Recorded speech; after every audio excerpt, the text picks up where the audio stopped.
नमस्कार दोस्तों, आपका हमारे YouTube चैनल पे एक बार फिर से बहुत-बहुत स्वागत है। Programming for problem solving lecture series में आज हम बात करेंगे कंडीशनल ब्रांचिंग की।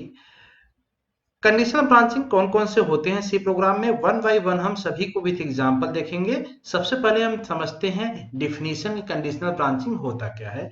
ध्यान दीजिए, अभी तक आपने जितने भी प्रोग्राम पढ़े होंगे इसके प्रीवियस में, वो जनरली उसका सिंटैक्स या स्ट्रक्चर कुछ इस तरह से था कि हम यहाँ पे हेडर फाइल यूज करते थे, जैसे हैश इंक्लूड stdio.h। ठीक है, इसके बाद void main, और void main की बॉडी में यहाँ पे हम नंबर ऑफ लाइन प्रोग्राम का यूज करते थे। ठीक है, तो ये जो प्रोग्राम एग्जीक्यूट करता था जब, तो सिक्वेंसली मतलब वन बाय वन लाइन पे सबसे पहली वाली लाइन को पहले एग्जीक्यूट करेगा, इसके बाद नेक्स्ट को, इस तरह से इसी सीक्वेंस में आपका सीक्वेंशियल हर लाइन को एग्जीक्यूट करता हुआ जाता है। जैसे आपने अर्थमेटिक कैलकुलेशन के लिए प्रोग्राम किया होगा कि कुछ इस तरह से प्रोग्राम था आपका, जैसे सपोज करो कि void main के अंदर void main की बॉडी में हमने सिंपल ले लिया था ऐसे कि integer a b and sum हमने ले लिया। सपोज a इक्वल टू हमने 10 ले लिया, b की वैल्यू हमने 20 ले लिया, सम की वैल्यू हमने a प्लस b कर लिया, और अब हम प्रिंट कर दे रहे हैं सम की value print of %d and और सम। ठीक है, इसको क्लोज कर दिया। तो यहाँ पे देखिए जो प्रोग्राम रन किया, यहाँ पे हर स्टेटमेंट को सीक्वेंस में एग्जीक्यूट करता हुआ गया। पहले वेरिएबल डिक्लेरेशन हो गया, यहाँ पे a की वैल्यू इनिशियलाइज कर लिया, b की वैल्यू इनिशियलाइज कर लिया, सम की वैल्यू यहाँ पे a प्लस b कैलकुलेट कर लेगा तो 30 हो जाएगा, और यहाँ प्रिंट करेगा तो सम इक्वल टू क्या कर देगा, सम की वैल्यू 30 यहाँ पे प्रिंट कर देगा। ठीक है, अभी तक आपने कुछ इसी तरह से प्रोग्राम किया होगा, लेकिन जब हम कंडीशनल ब्रांचिंग की बात कर रहे हैं तो यहाँ पे क्या होता है कि एक आपका कोई कंडीशन होगा। ठीक है, अब कंडीशन के दो केस हो सकते हैं, आइदर कंडीशन ट्रू होगा या फिर कंडीशन फॉल्स होगा। तो हम प्रोग्राम में क्या करते हैं कि प्रोग्राम के पार्ट में कहीं पे हम कोई कंडीशन लगा देते हैं। कंडीशन के बेस पे सपोज करो कि हमने एक स्टेटमेंट यहाँ पर लिख दिया, सपोज कि sum equal to a plus B. ठीक है, और फॉल्स केस में हमने लिख दिया कि sum equal to a plus B plus C. तो अब देखिए यहाँ पे दो डिफरेंट स्टेटमेंट हैं, लेकिन कंडीशन पे ये दोनों एग्जीक्यूट कब करेंगे, कंडीशन जब ये ट्रू होगा तब इसको एग्जीक्यूट करेगा, जब कंडीशन फॉल्स होगा तो इसको एग्जीक्यूट करेगा। मतलब कंडीशन ही बताएगा कि नंबर्स ऑफ अल्टरनेटिव में से हमको किसको एग्जीक्यूट करना है। ध्यान दीजिए, दोनों कभी एग्जीक्यूट नहीं करेगा, क्योंकि कंडीशन के दो ही चीज हो सकते हैं, आइदर ट्रू होगा या फिर फॉल्स होगा। अगर ट्रू होता है तो इस लाइन को एग्जीक्यूट करेगा, फॉल्स होगा तो इसको एग्जीक्यूट करेगा। मतलब यहाँ पे डिसीजन बन रहा है, हम डिसीजन बना रहे हैं कि मुझे किस वे में किस पाथ को लेके चलना है। ठीक है, तो इसी तरह से अगर डिसीजन मेकिंग की हम बात करते हैं तो 5 तरह के स्टेटमेंट आपके यूज होते हैं सी प्रोग्रामिंग में। पहला सिंपल है इफ स्टेटमेंट, दूसरा इफ एल्स स्टेटमेंट, थर्ड है आपका nested if else statement, fourth है इफ एल्स इफ लैडर, और लास्ट है स्विच स्टेटमेंट। इन सभी को वन बाय वन हम देखेंगे और विद प्रोग्राम डिटेल में समझेंगे कि कैसे यहाँ पे कंडीशनल ब्रांचिंग काम करता है। सबसे पहले हम देखते हैं इफ स्टेटमेंट को, जो सबसे सिंपल आपका स्टेटमेंट है। तो यहाँ पे देखिए if statement is a most simple decision making statement. It is used to decide whether a certain statement or block। ध्यान दीजिए यहाँ पे दो चीज समझने वाली बात है। certain statement मतलब कि कोई सिंगल लाइन, कोई अगर आपका सिंगल स्टेटमेंट है तो उसको हम जनरल एक सिंपल स्टेटमेंट कहते हैं। और block of statement, block of statement means curly brace open और क्लोज के अंदर नंबर्स ऑफ स्टेटमेंट हो सकते हैं, तो उसको हम क्या कहते हैं, block of statement. Will be executed और नॉट, तो जनरली इफ स्टेटमेंट का यूज किस लिए करता है कि किसी ब्लॉक ऑफ स्टेटमेंट को या सिंपल स्टेटमेंट को एग्जीक्यूट करना है कि नहीं करना है, इसलिए हम सिंपल स्टेटमेंट का यूज करते हैं। If a certain condition is true then block of statement और statement is executed, otherwise not. तो कोई भी पार्टिकुलर स्टेटमेंट कब एग्जीक्यूट करेगा, जब कंडीशन ट्रू होगा, अगर ट्रू नहीं होगा तो एग्जीक्यूट नहीं करेगा। इसका सिंपल सिंटेक्स यहाँ पे है, सिंटेक्स भी आप समझ सकते हैं, इजी है सिंटेक्स। और तो यहाँ पे अगर सिंटेक्स हम देखें इसका, तो आपको दिखेगा कि यहाँ पे एक इफ लिखा हुआ कीवर्ड, और इसके बाद यहाँ पे कोई कंडीशन हो सकता है, कंडीशन किसी तरीके से हम कोई भी ऑपरेटर यूज करके यहाँ पे लगा सकते हैं, ठीक है।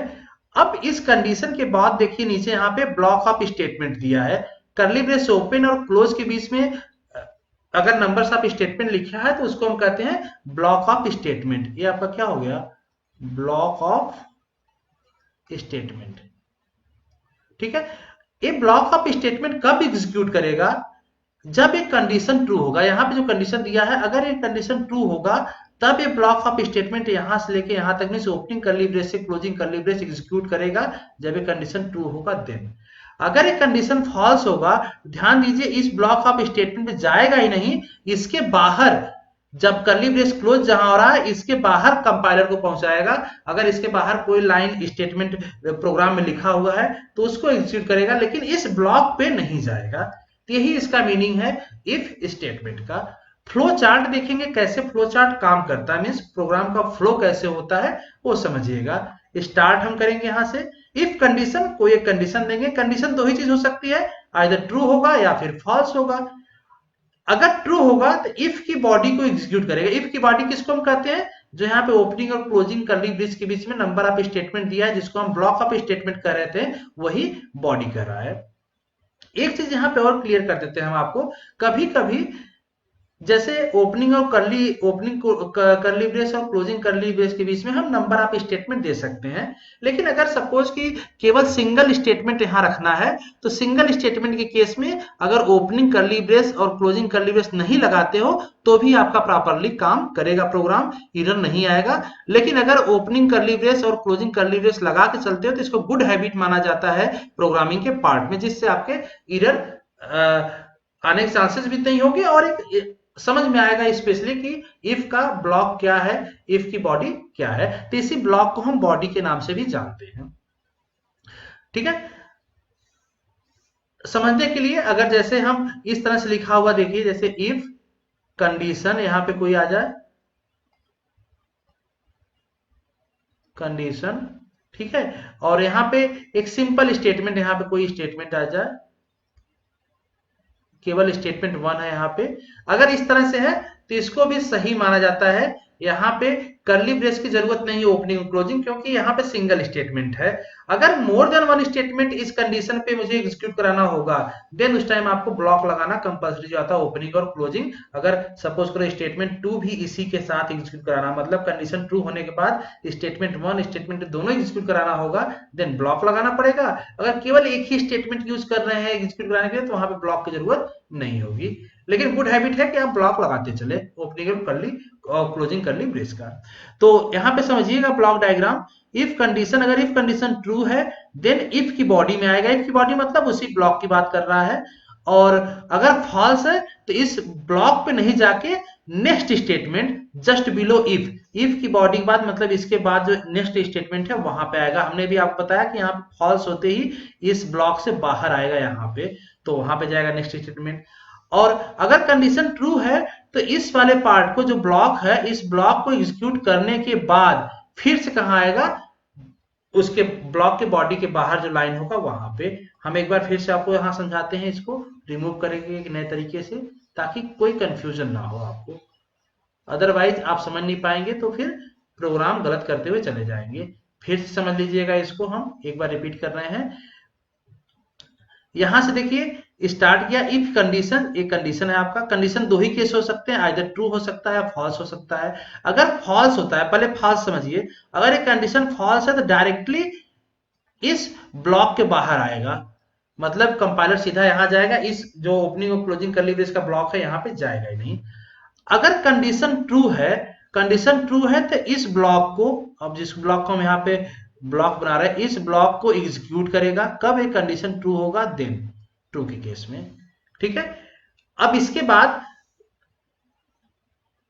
जब इसको एग्जीक्यूट कर लेगा तो एग्जीक्यूट करने के बाद फिर क्या करेगा, जैसे यहाँ तक ब्लॉक एग्जीक्यूट कर लिया तो ब्लॉक एग्जीक्यूट करने के बाद फिर से यहाँ पे आएगा, इस ब्लॉक के नीचे जो भी लाइन होगा उस लाइन पे आ जाएगा, मतलब स्टेटमेंट जस्ट बिलो इफ के ब्लॉक के बाहर जो स्टेटमेंट होगा उसको एग्जीक्यूट करेगा और एग्जिट कर जाएगा। उसके बाद अगर नंबर ऑफ लाइन इंट होते हैं तो वहां पे क्या हो जाएगा, लास्ट में एग्जिट कर जाएगा।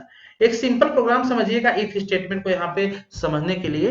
एक सी में हमने प्रोग्राम बनाया है, देखिए जैसे सिंपल है, student dot H integer main integer I is equal to 10 if I is greater than 15। देखिए यहाँ पे कंडीशन लगा आई इज ग्रेटर देन 15। अब कंडीशन ट्रू है या फॉल्स, देखिए आई की वैल्यू कितनी है 10, I is greater than 15, condition false है। कंडीशन फॉल्स देखिए, कंडीशन फॉल्स मतलब ओपनिंग और क्लोजिंग कर्ली ब्रेस जो इसके अंदर स्टेटमेंट लिखा हुआ है, क्या इस पे जाएगा कंपाइलर, कंपाइलर नहीं जाएगा क्योंकि कंडीशन फॉल्स है। तो इसके बाहर मतलब इफ के बाहर क्या आ रहा है, यहाँ पे आएगा बाहर, मतलब इसके बाहर आते ही देखिए लास्ट लाइन इसको मिल जा रहा है, क्लोजिंग कर्ली ब्रेस किसका है, इस मेन का क्लोजिंग है, तो प्रोग्राम टर्मिनेट कर जाएगा। लेकिन अगर यहाँ पे हम यही सिंबल चेंज कर देते कि इस तरह से लिख देते हैं हम, आई लेस देन 15 अगर कर देते हैं यहाँ पे सिंबल, तो अब कंडीशन देखिए क्या हो जाता है, आई लेस देन 15 मतलब कंडीशन ट्रू। कंडीशन ट्रू के केस में क्या करता, जो ब्लॉक था उस ब्लॉक को एग्जीक्यूट करता, मींस यहाँ पर कंडीशन ट्रू होता। अगर हम ऐसे लेते लेस देन तो एक कंडीशन ट्रू होता, मतलब इस ब्लॉक को एग्जीक्यूट करता, तो ब्लॉक को एग्जीक्यूट करता तो क्या लिख देता, मैसेज प्रिंट करता 10 इज लेस देन 15। प्रिंट करने के बाद फिर इस ब्लॉक से बाहर आता है, इस ब्लॉक के बाहर यहाँ पे कोई लाइन दिख रही है, हाँ लास्ट लाइन है आपका क्लोजिंग कर्ली ब्रेस जो इस मेन का है, तो प्रोग्राम यहीं पे टर्मिनेट कर जाता। ठीक है, तो इस तरह से आपका काम करता है simple if statement. Hope so concept आपको क्लियर हो चुका होगा। नेक्स्ट लेक्चर में हम बात करेंगे इफ इल्स स्टेटमेंट की, और देखते हैं कि इफ इल्स स्टेटमेंट कैसे काम करता है।